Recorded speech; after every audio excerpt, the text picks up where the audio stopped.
নমস্কার বন্ধুরা, চলে আসছি আজকে আবার একটা রান্না নিয়ে। আজকে আমি রান্না করব পনির দিয়ে বুটের ডাল।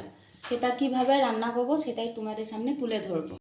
পনির দিয়ে বুটের ডালটা করার জন্য আমি আগের থেকে প্রেসারে জল দিয়ে রাখছিলাম। এখন আমি বুটের ডালটা সিদ্ধ করে নিব। এখন আমি বুটের ডালটা প্রেসারে দিয়ে দিব পরিমাণ মতন লবণ। ডালটা সিদ্ধ হয়ে গেছে। এখন আমি পনিরটা ভেজে ডালটা সম্বার দিয়ে দিব। পনিরটা এখন ভেজে নিব। পনিরটা ভাজা হয়ে গেছে। এখন আমি কড়াইতে দিয়ে দিব একটা তেজপাতা, দিয়ে দিব কয়েকটা শুকনো মরিচ, দিয়ে দিব এখন আমি পাঁচফোড়ন। সিদ্ধ করে রাখা বুটের ডালটা এখন আমি দিয়ে দিব একটু জিরার গুঁড়া, দিয়ে দিব একটু ঘি,